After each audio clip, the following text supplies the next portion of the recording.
ಅವಧೂತ ಚಿಂತನ ಶ್ರೀ ಗುರುದೇವ ದತ್ತ ದಿಗಂಬರಾಯ ವಿದ್ಮಹೇ ಅತ್ರಿಪುತ್ರಾಯ ಧೀಮಹಿ ತನ್ಯೋ ದತ್ತ ಪ್ರಚೋದಯಾತ್.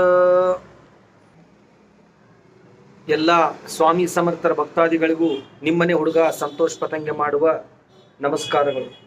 ವೀಕ್ಷಕರೇ, ಅನುಭವಗಳಂತೂ ನಾನು ಹೇಳ್ತಾನೆ ಇರ್ತೀನಿ, ಸೊ ಕೇಳ್ತಾನೆ ಇರ್ತೀನಿ. ಎಷ್ಟೋ ಸಾರಿ ಹೇಳಿದ್ದೀನಿ, ನಾಮಸ್ಮರಣೆಯಲ್ಲಿ ಇರ್ತಕ್ಕಂಥ ಒಂದು ತಾಕತ್ತು, ಒಂದು ಕೆಪಾಸಿಟಿ ಮತ್ತೊಂದರಲ್ಲಿಲ್ಲ. ಅದಕ್ಕೆ ಸಂಬಂಧಪಟ್ಟಿರ್ತಕ್ಕಂತಹ ಇವತ್ತು ಒಬ್ಬ ಬಡ ಭಕ್ತನ ಕತೆ ಇದು. ಸೊ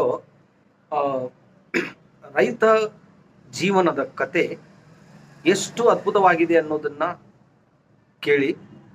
ಇವರ ಹೆಸರು ಭದ್ರಪ್ಪ ಅಂತ ಇವ್ರ ಹೆಸರು. ಎಲ್ಲರೂ ಇವ್ರನ್ನ ಬದ್ರಿ ಭದ್ರ ಅಂತ ಪ್ರೀತಿಯಿಂದ ಕರೀತಾ ಇರ್ತಾರೆ. ಸೊ ಇವ್ರ ಕೆಲಸ ಏನಪ್ಪಾ ಅಂತಂದ್ರೆ, ಪ್ರತಿ ದಿವಸ ಬೆಳಗ್ಗೆ 4 ಗಂಟೆಗೆ ಹೇಳೋದು. ಸೊ ಸ್ನಾನ ಮಾಡಿಕೊಂಡು ಯಥಾಶಕ್ತಿ ಸ್ವಾಮಿಯ ಫೋಟೋ ಮುಂದೆ ಕೂತ್ಕೊಂಡು ನಾಮಸ್ಮರಣೆ ಮಾಡೋದು. ಸೊ ಅವರಿಗೆ ಸಂಬಂಧಪಟ್ಟಿರ್ತಕ್ಕಂಥ ಸೇವೆ ಮಾಡೋದು, ಗದ್ದೆಗೆ ಹೋಗೋದು. ಇದು ಭದ್ರಪ್ಪ ಅವರ ಒಂದು ದಿನಚರಿ. ಸೊ ಹೀಗಿದ್ದಾಗ ಏನಾಗುತ್ತೆ ಅಂದರೆ, ಒಂದು ದಿವಸ ಮಳೆಗಾಲದ ಸಮಯ ಇರುತ್ತೆ. ಇವರು ಯಥಾ ಪ್ರಕಾರ ಎದ್ದು ಸೊ ತಮ್ಮ ಒಂದು ದಿನಚರಿಯನ್ನು ಮುಗಿಸ್ಕೊಂಡು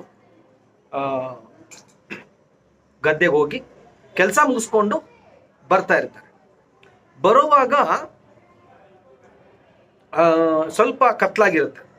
ಸಾಯಂಕಾಲ ಅವತ್ತು ಲೇಟ್ ಆಗಿರೋ ಕಾರಣವಾಗಿ ಸ್ವಲ್ಪ ಮೋಡು ಮುಸುಕಿದ ವಾತಾವರಣ ಇರುತ್ತೆ. ನಡ್ಕೊಂಡು ಬರುವಾಗ ಅಲ್ಲಿ ಇವರ ಪರಿಸ್ಥಿತಿ ಹೆಂಗೆ ಆಗೋಗ್ಬಿಡುತ್ತೆ ಅಂತಂದ್ರೆ, ದಾರಿಯಲ್ಲಿ ಒಂದು ಟರ್ನಿಂಗ್ಸ್ ಇರುತ್ತೆ. ಒಂದು ಟರ್ನಿಂಗ್ಸ್ ಮುಂದೆ ಒಂದು ಘಟ ಸರ್ಪ, ಅದು ಒಂಥರ ಬ್ಲ್ಯಾಕ್ ಕೋಬ್ರಾ ಅಂತ ಅಂತಾರೆ ಅದಕ್ಕೆ. ಎಷ್ಟು ಜನ ಇದನ್ನ ಈ ಕತೆ ನೀವು ನಂಬ್ತಿರೋ ಬಿಡ್ತಿರೋ ಅದು ಗೊತ್ತಿಲ್ಲ, ಬಟ್ ಇದು ನಡೆದಿರೋದು ಶತಸಿದ್ಧದ ಕತೆ. ಫುಲ್ಲು ಕಪ್ಪಗಿರತಕ್ಕಂಥ ಒಂದು ದೊಡ್ಡ ಗಾತ್ರದ ಹಾವು ಇವ್ರ ಮುಂದೆ ಎಕ್ಸಾಕ್ಟ್ ಆಗಿ, ನೀವು ಊರ್ ಕಡೆ ನೋಡಿರ್ಬೋದು, ಈ ಗದ್ದೆಯಿಂದ ಹೊರಗಡೆ ಹೋಗುವಾಗ ಚಿಕ್ಕ ಚಿಕ್ಕ ರೋಡ್ ಇರುತ್ತೆ. ಸೊ ಈ ಕಡೆಯಿಂದ ಒಂದು ಹಾವು ಬಂದು ನಿಂತ್ಕೊಳ್ಳುತ್ತೆ. ಸೊ ಆ ಕಡೆಯಿಂದ ನಾಗಿನ್ ಅಂದ್ರೆ ಒಂದು ಹೆಣ್ಣು ಸರ್ಪ, ಅದು ಕೂಡ ಅಲ್ಲಿ ಬಂದು ನಿಂತ್ಕೊಳ್ಳುತ್ತೆ. ಸೊ ಈ ಹಾವುಗಳು, ಇವು ಎರಡು ಹಾವುಗಳು ಇವ್ರಿಗೆ ಅಲ್ಲದೇನೆ ಸುಮಾರು ಜನಕ್ಕೆ ಅವು ದರ್ಶನ ಕೊಟ್ಟಿರ್ತವೆ. ಸೊ ಎಷ್ಟೋ ಜನ ಭಯಭೀತರಾಗಿರ್ತಾರೆ. ಅಂದ್ರೆ ಅವ್ರಿಗೆ ಏನಂತ ಅಂದ್ರೆ, ಇಚ್ಛಾಧಾರಿ ನಾಗಿನ್ ಅನ್ನೋ ಅಂದ್ರೆ ಆ ಮಟ್ಟಕ್ಕೆ ಒಂದು ಇಡೀ ಊರಿಗೇನೆ ಭಯವಾಗಿರ್ತಕ್ಕಂಥ ಹಾವುಗಳು. ಸೊ ಇವರು ಅದ್ರ ಮುಂದೆನೆ ಸ್ಟನ್ ಆಗಿ ನಿಂತ್ಕೊಂಡಾಗ ಅದರ ಒಂದು ಬ್ರೀತಿಂಗ್ ತಗೊಳ್ಳುವಂಥ ಸೌಂಡು, ಸೊ ಅವ್ರಿಗೆ ಏನು ಮಾಡಬೇಕು ಅನ್ನೋದೇ ಅರ್ಥ ಆಗಲ್ಲ ಆ ಕ್ಷಣಕ್ಕೆ. ಎರಡು ಅಪೋಸಿಟ್ ಆಗಿ ಬಂದು ನಿಂತ್ಕೊಂಡಾಗ ಏನು ಮಾಡಕ್ ಸಾಧ್ಯ ಅಲ್ಲಿ? ಅಷ್ಟು ಎಂಥ ಧೈರ್ಯ ಇರ್ತಕ್ಕಂಥ ಮನುಷ್ಯ ಆದ್ರೂ ಕೂಡ ಒಂದು ಸೆಕೆಂಡ್ ಸ್ಟನ್ ಆಗಿಬಿಡ್ತಾನೆ ಅವನು. ಸೊ ಅದೇ ಪರಿಸ್ಥಿತಿ ಭದ್ರಪ್ಪ ಅವ್ರಿಗಾಗಿರುತ್ತೆ. ಸೊ ಆ ಕ್ಷಣ ಇವರು ಮಾಡಿರ್ತಕ್ಕಂಥ ಕೆಲಸ ಏನು ಅಂತಂದ್ರೆ, ಸ್ವಾಮಿ ಅಂತ ಹೇಳಿ ಕೂಗಿರು. ಅಂದ್ರೆ ಅವರ ನಾಮಸ್ಮರಣೆ, ಶ್ರೀ ಸ್ವಾಮಿ ಸಮರ್ಥ, ಶ್ರೀ ಸ್ವಾಮಿ ಸಮರ್ಥ, ಶ್ರೀ ಸ್ವಾಮಿ ಸಮರ್ಥ. ಆ ನಾಮಸ್ಮರಣೆಯಲ್ಲಿ ತಾಕತ್ತು, ಒಂದು ಕೆಪಾಸಿಟಿ ಇದೆಯಲ್ಲ, it's ultimate as a different. ಅದನ್ನ ಬೀಟ್ ಮಾಡಕ್ಕೆ ಪ್ರಪಂಚದಲ್ಲಿ ಇನ್ಯಾವ ಶಕ್ತಿನೂ ಅದಕ್ಕೆ ಸರಿಸಮವಾಗಿರ್ತಕ್ಕಂಥದ್ದೇ ಇಲ್ವೇ ಇಲ್ಲ.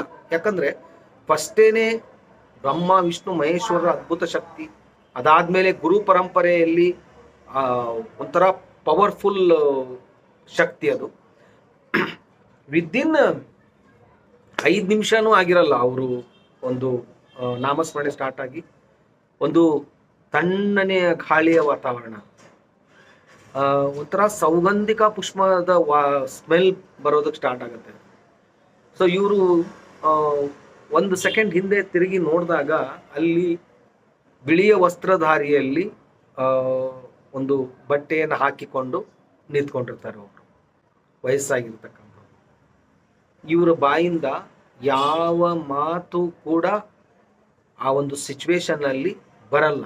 100% ಅದು ಯಾರಿಗೂ ಕೂಡ ಬರಲ್ಲ. ಯಾಕಂದ್ರೆ ಸ್ವಾಮಿ ಮಹಾರಾಜರಿಗೆ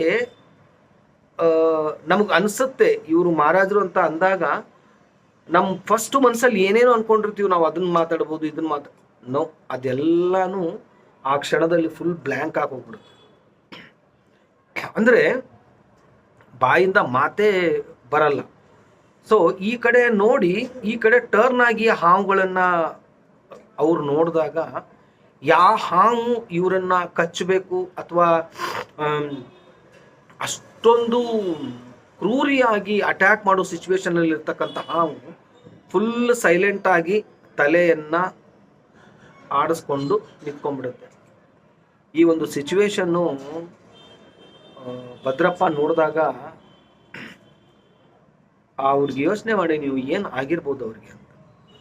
ಅಂದ್ರೆ ಇಲ್ಲಿ ವಿಚಾರ ಒಂದೇ, ನೀವು ಯಾವ ಜಾಗದಲ್ಲಿ ಇರ್ತೀರಾ, ಯಾವ ಕಷ್ಟದಲ್ಲಿರ್ತೀರಾ, ಯಾವ ಪರಿಸ್ಥಿತಿಯಲ್ಲಿರ್ತೀರಾ, ಯಾವ ಸಮಯದಲ್ಲಿ ನೀವು ಮಹಾರಾಜರನ್ನ ಕರೀತೀರಾ, ಆ ಕ್ಷಣದಲ್ಲಿ ಖಂಡಿತವಾಗಿ ಆ ಪರಿಸ್ಥಿತಿಗೆ ಅನುಗುಣವಾಗಿ ಮಹಾರಾಜರು ದರ್ಶನ ಕೊಟ್ಟೇ ಕೊಡ್ತಾರೆ. ಇದಂತೂ ಈ ಒಂದು ಕಥಾಸಾರದಿಂದ ತಿಳಿದಿರ್ತಕ್ಕಂಥ ವಿಚಾರ ಇದು. ಸೊ ಇಲ್ಲಿ ಆ ಘಟಸರ್ಪ ಇವರನ್ನ ಕಚ್ಚುತ್ತಾ ಇತ್ತೋ ಅಥವಾ ಬೆನ್ ಹತ್ತಾ ಇತ್ತೋ ವಿಲ್ ಬಿ ಸೆಕೆಂಡ್ರಿ. ಆದ್ರೆ ಅವರ ನಾಮಸ್ಮರಣೆಯಲ್ಲಿ ಇದೆಯಲ್ಲ, ಅದು ಅಲ್ಟಿಮೇಟ್. ಅದಕ್ಕೆ ಬೆಲೆನೇ ಕಟ್ಟಕ್ಕಾಗಲ್ಲ. ಸೊ ಎಷ್ಟೇ ನೀವು ಸ್ಪೀಡ್ ಓಡಿದ್ರು ಕೂಡ ಹಾವು ಕೂಡ ತಕ್ಕ ಮಟ್ಟಿಗೆ ಅಷ್ಟು ಬೀಟ್ ಮಾಡೋಕ್ಕಾಗಲ್ಲ. ತುಂಬಾನೇ ಸ್ಪೀಡ್ ಓಡುತ್ತೆ. ಅದು ಕೂಡ ಏನೂ ಆಗ್ಬೋದಾಗಿತ್ತು ಆ ಪರಿಸ್ಥಿತಿಗೆ. ಆದರೆ ಆ ಕ್ಷಣದಲ್ಲಿ ಅವ್ರಿಗೆ ತಲೆಯಲ್ಲಿ ಹೊಳೆದಿರೋದು ನಾಮಸ್ಮರಣೆ ಒಂದು ವಿಚಾರ. ಸೊ ಖಂಡಿತವಾಗಿಯೂ ಅಲ್ಲಿ ಆ ಕ್ಷಣಕ್ಕೆ ಅವ್ರಿಗೆ ಏನೂ ಯೋಚನೆ ಮಾಡಲಿಲ್ಲ ಅವರು. ಶ್ರೀ ಸ್ವಾಮಿ ಸಮರ್ಥ, ಶ್ರೀ ಸ್ವಾಮಿ ಸಮರ್ಥ, ಶ್ರೀ ಸ್ವಾಮಿ.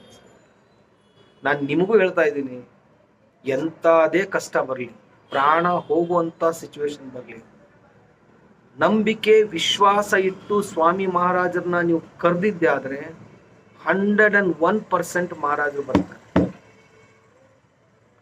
ಇದರಲ್ಲಿ ದುಸ್ರ ಮಾತೇ ಇಲ್ಲ. ಖಂಡಿತವಾಗಿಯೂ ಬರ್ತಾರೆ. ಆದರೆ ಅಲ್ಲಿ ನಿಮಗೆ ವಿಶ್ವಾಸ ಇರಬೇಕು, ಜೊತೆಗೆ ಆ ಪರಿಸ್ಥಿತಿಯಲ್ಲಿ ನೀವಿರಬೇಕು. ಸುಮ್ಮನೆ ಪರೀಕ್ಷೆ ಮಾಡೋಣ ಅಂತೇಳಿ ಶ್ರೀ ಸ್ವಾಮಿ ಸಮರ್ಥ ಅಂತ ನಾಮಸ್ಮರಣೆ ಮಾಡಿ ಸಂತೋಷಣ ಬರಲೇ ಇಲ್ಲ ಅಂತಂದ್ರೆ, ಸೊ ಯಾಕಂದ್ರೆ ಗುರುವಿನ ಪರೀಕ್ಷೆ ನಾವು ಮಾಡಬಾರ್ದು, ನಮ್ಮ ಪರೀಕ್ಷೆ ಗುರು ಮಾಡ್ಬೋದು.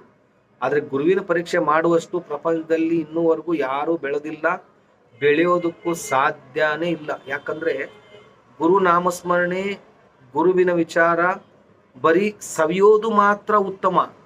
ನೀವು ಪರೀಕ್ಷೆ ಮಾಡ್ತೀನಿ ಅಂತ ಹೋದ್ರೆ ನಿಮಗೆ ಬಿತ್ತು ಏಟ್ ಅನ್ನೋದೇ ಪಕ್ಕ. ಏನಾದ್ರೂ ಒಂದು ಸಮಸ್ಯೆಯನ್ನ ನಿಮಗೆ ಅಲ್ಲಿ ಎದುರಿಸ್ಬೇಕಾಗುತ್ತೆ. ಸೊ ಇಲ್ಲಿ ನಾನು ಅದೇ ಹೇಳಕ್ ಹೋಗ್ತಾ ಇರೋದು ಇವಾಗ.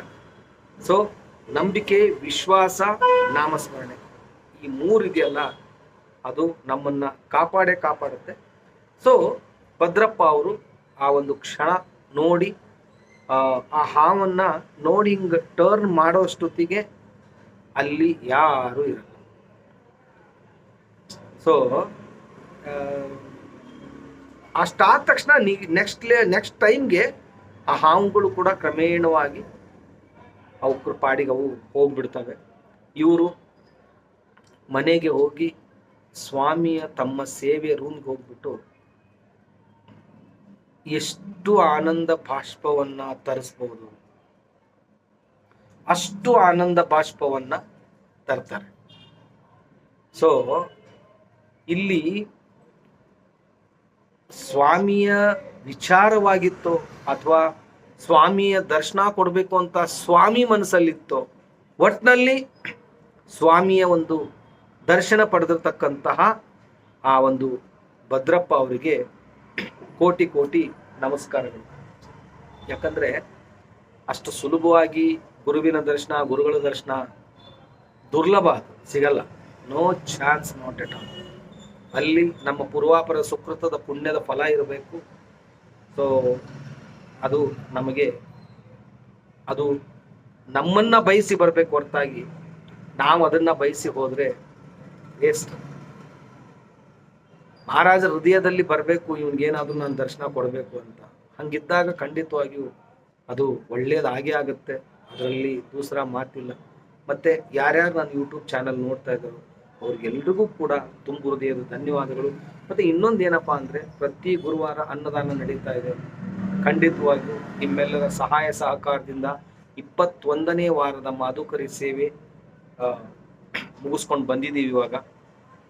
ಸೊ ಇಷ್ಟು ಹೇಳಿ ನನ್ನ ಈ ತುಂಬು ಹೃದಯದ ಮಾತುಗಳನ್ನು ಮುಗಿಸ್ತಾ ಇದ್ದೀನಿ. ಮತ್ತೆ ಒಂದು ಹೊಸ ಕಥೆ ತಗೊಂಡು ನಿಮ್ಮ ಮುಂದೆ ಬರ್ತೀನಿ. ಅಲ್ಲಿವರೆಗೂ ಶ್ರೀ ಸ್ವಾಮಿ ಸಮರ್ಥ. ಜೈ ಜೈ ಸ್ವಾಮಿ ಸಮರ್ಥ.